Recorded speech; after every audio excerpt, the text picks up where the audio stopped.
Salam alaikum. On va continuer à faire la correction de devoir numéro 1. Avec la question 4, on prend un lambda, un réel, et on définit l'ensemble E lambda par ker de G en F moins lambda i 3. Montrer que E lambda est différent de 0 si seulement si lambda appartient à 1, 2. Donc on va montrer par contraposé. On suppose que E lambda égale à réduit à 0, c'est-à-dire que le ker est réduit à 0.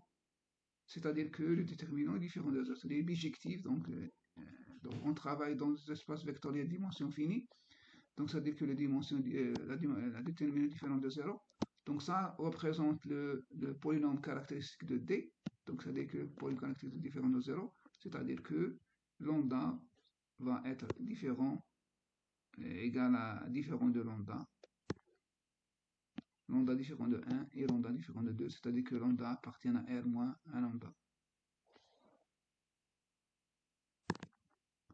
Passons à l'exercice, à la question 5. On donne V1, V2, V3.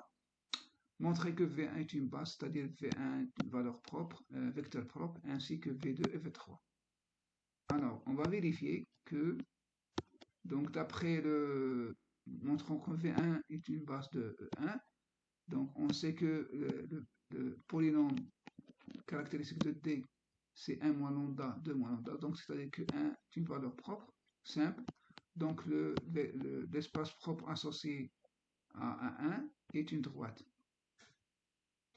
Alors, on va chercher, montrer que V1 appartient, c'est-à-dire que V1 est une valeur propre, vecteur propre. Donc il suffit d'appliquer D à V1 et on obtient V1, donc bien V1 est un valeur propre un vecteur propre de D associé à 1. Alors, montrons que V2, V3 aussi base de E2. Donc ici, je ne vais pas appliquer la première méthode, c'est-à-dire que d'appliquer D à V2 et V3, on trouve D, V2 c'est 2 fois V2 et D fois V3, 2 fois 3, donc 8.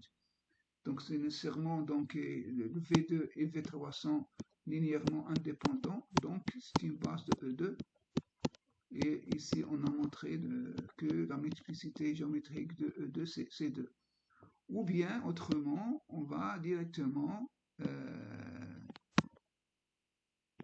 donner explicitement les éléments de E2 en donnant une base de E2.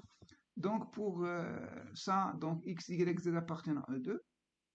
Donc je vais ici dans le calcul de polynôme caractéristique, je vais dans le polynôme caractéristique, je vais ici remplacer le lambda par 2 et j'obtiens cette matrice-là égale à 0, qui appartient à la ker de D moins 2 identité, c'est ça.